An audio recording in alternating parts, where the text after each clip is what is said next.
Boas pessoal, mais um vídeo, mais uma emoção. Existem realmente algumas situações que levamos de ânimo leve e acabamos por, se calhar, exacerbar a nossa reação e ao ponto realmente de até envergonhar ou tentar, sem querer, ridicularizar esta ou aquela pessoa. Mas há outras que realmente requerem a nossa atenção.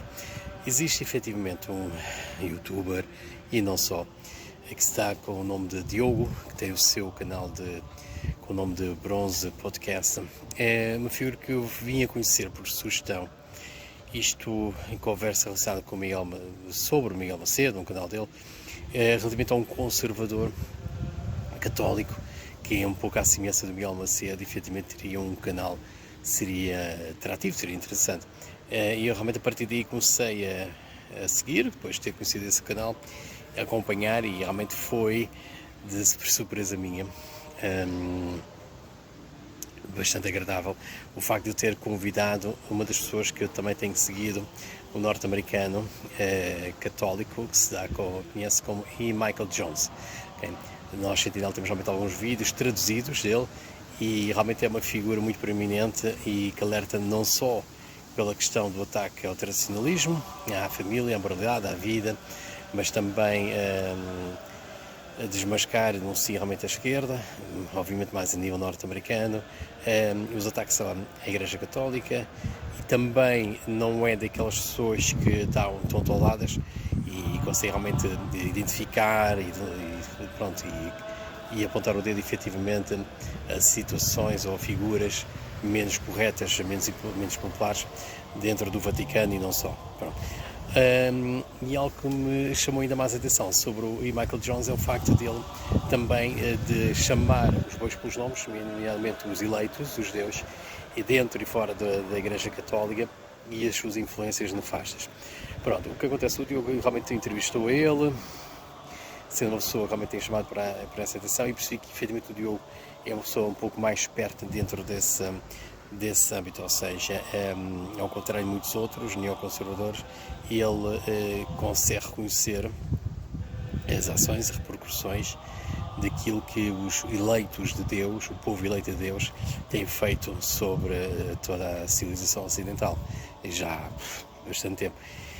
E com isso, obviamente, foi uma lefada de ar fresco, onde, como vocês sabem, não existem muitos cidadãos portugueses que deem a cara e que denunciem essas pessoas, essas situações. Ao contrário, por exemplo, Miguel Macedo, que é totalmente sionista. No que diz respeito ao Diogo, comecei realmente a estranhar o facto dele supostamente ter essa perspectiva, porque ele também fala sobre os eleitos e não necessariamente de forma positiva, e ao mesmo tempo estar a convidar para entrevistas certas figuras também um pouco mais intervencionistas no que diz respeito, por exemplo, à questão da pandemia.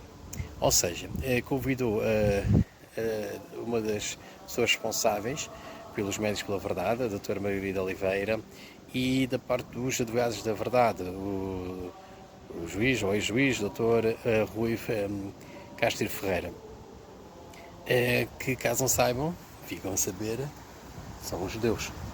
São judeus.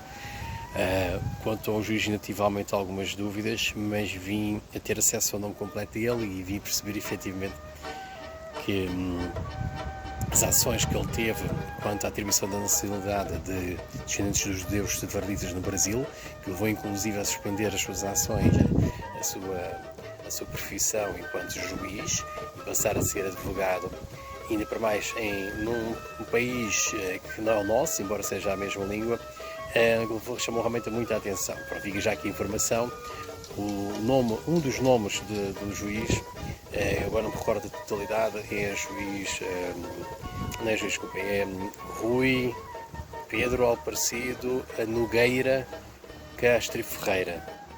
E depois eu deixo aqui a ligação para vocês verificarem aquilo que eu estou a tentar explicar.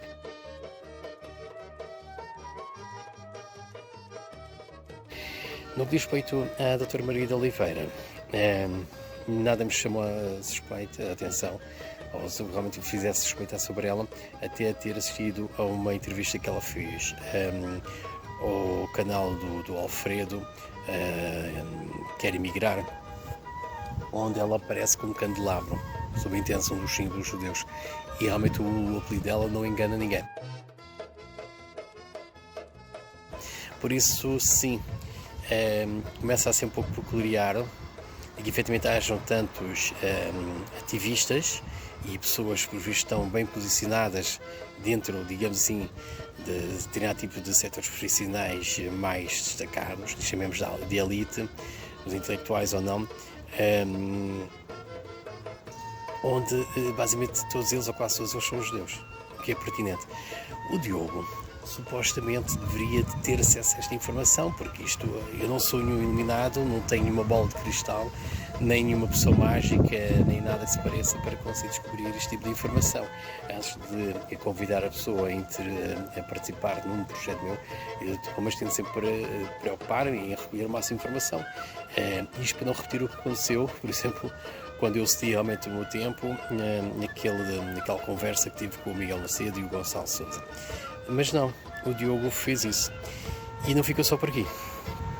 Além de estar realmente a divulgar judeus e oposição controlada, supostamente deviam ser anti-planomia, quando na verdade a própria planomia foi orquestrada, foi liderada pelos mesmos dessa tribo. O que me chocou mais foi o facto de ter vindo a saber que no Twitter dele, conforme vocês poderão verificar na imagem agora, em seguida,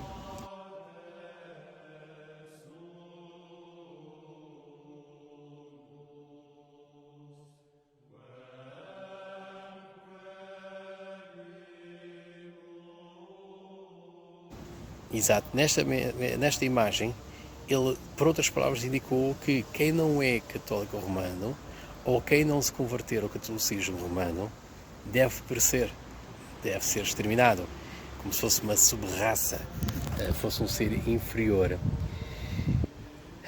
E com isto, vi disso mais uma vez aquilo que a esquerda muitas vezes chama de fanatismo religioso ou cristão, e acaba por encaixar perfeitamente nessa roupagem que os esquerdistas tanto insistem, tanto esforçam efetivamente para denegrir a Igreja Católica, que está minada, como sabem, e como o próprio Michael Jones, e não só, outros têm vindo a denunciar, constando totalmente repleta de agentes destruidores da Igreja Católica, comunistas, judeus, homossexuais. Por isso vocês estão a ver esses todos os casos que têm-se verificado de pedofilia, se verificarem a nível cronológico, tenham ocorrido sensivelmente após a Segunda Guerra Mundial. Pronto, e como resultado disso temos o marxista maçom argentino, o atual chamado Papa Francisco. E então, temos então aqui uma situação bastante complicada, pelo menos para mim, porque estava a seguir realmente os vídeos do Diogo, eu estava e de certa forma quase que o admirava ou reconhecia o seu mérito, porque não só o facto de ser católico, mas sobretudo por viver uma vida, ou tentar apresentar-nos para viver realmente uma vida mais tradicional, mais simplista, com mulher, com filhos, reprodução de mais portuguesas, uma vida mais simplista, antiliberal, anticonsumista, antimaterialista, talvez aqui não tanto como eu, mas alguma ligeira afinidade com a natureza, o contato com a natureza, ou a semelhança de coisas que eu obviamente também partilho e tento também, junto com vocês e com todos aqueles que assistirem estes vídeos, tentar aqui promover e de alguma forma também tentar aliciar.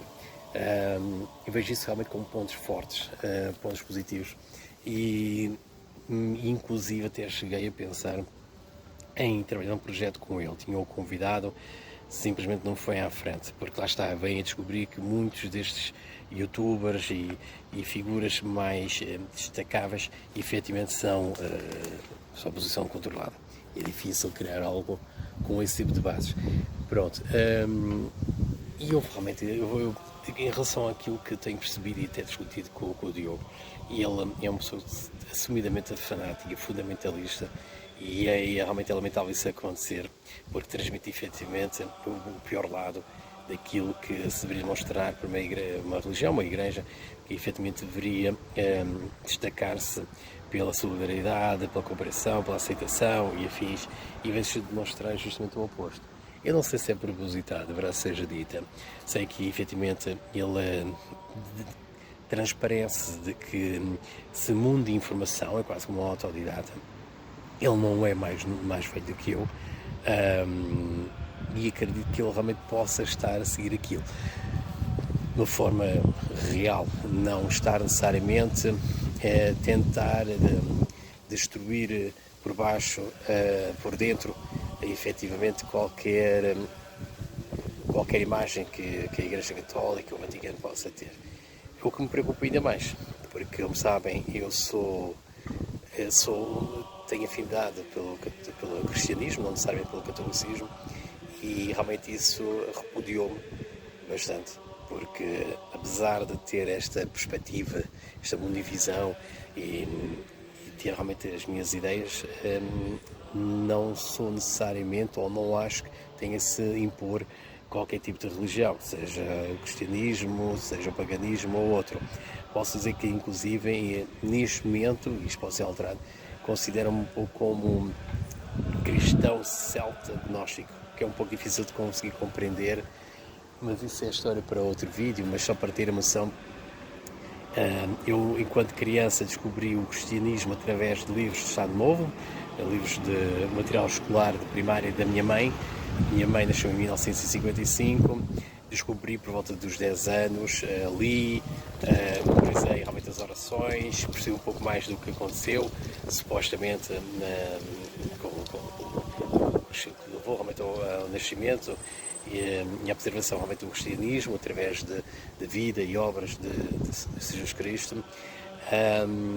E a partir daí tenho sido uma pessoa, ou tenho tentado ser uma pessoa mais fiel. Não sou praticante, mas vou muitas vezes à igreja, como vocês já verificaram naquele vídeo da Páscoa, embora não seja batizado.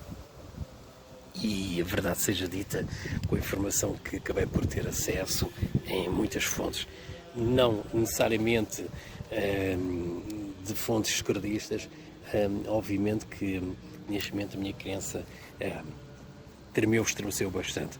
Pronto, daí eu considero-me como gnóstico.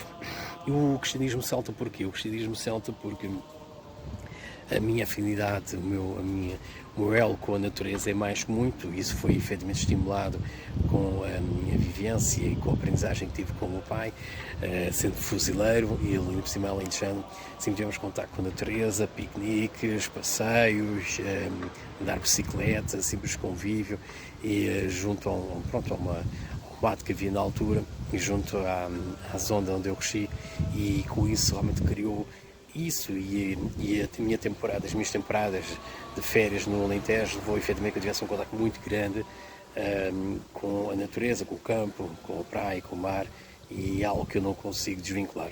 Pronto. Eu não sou pagão, mas respeito o paganismo e acho que ele devia ser promovido, ou pelo menos defendido, desde que, obviamente, seja de acordo com as nossas origens, com a nossa história, a nossa religiosidade mais arcaica. Eu acho que sim, faz parte da nossa identidade, como muitos outros fatores da nossa atual sociedade, têm que ser preservados, porque não basta, obviamente, estarmos a transformar Portugal numa nação do século XXI, XXII, mas também sempre valorizando, preservando, remodelando toda a nossa história, tudo o que está edificado e tudo aquilo que está escrito e que nos representa desde os tempos mais remotos, mesmo antes da criação, da fundação de Portugal em 1143, através do Tratado de Amor. Por isso, sim, considero um cristão celta, as minhas ascendências genealógicas, com a afinidade que eu tenho realmente com a natureza, embora não considere a natureza uma divindade, mas é quase. Obviamente não está imbuída no catolicismo ou no cristianismo em si, mas considero que ser algo que é intrínseco. No que diz respeito realmente ao gnóstico, e como disse, para mim é impossível criticar, questionar as origens e a forma como foi apresentada toda a vida, o nascimento, a vida, a morte de Jesus Cristo, sem olhar para trás, ver realmente outros Messias, outros filhos de deuses que existiram antes dos Cristo, as datas, o tempo de vida, a forma como realmente foram mortos, enfim, existe todo um conjunto de informação que obviamente leva qualquer um a questionar, né? A não ser que eu fosse um tolinho. Por isso, sim, fica aqui o meu comentário. É de veras depreciável o facto do Diogo achar que só deve estar vivo ou só deve estar de pé ou só deverá ser considerado como um humano se efetivamente for católico ou se converte ao catolicismo romano, independentemente da raça, da etnia, das suas origens, da sua genética e afins. E acho isso muito preocupante e só vem demonstrar que o universalismo que existe somente no Vaticano, que é, digamos assim, a coroa da Igreja Católica Romana, obviamente não fica por aí. Ela reflete-se em toda a sua base, toda a sua estrutura, até mesmo às bases de crentes mais simples, como é o caso do Diogo.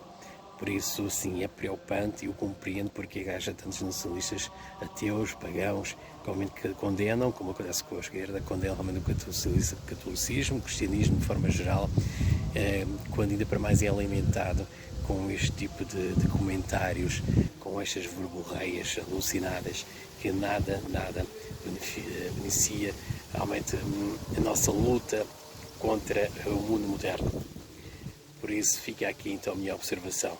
Força, Portugal!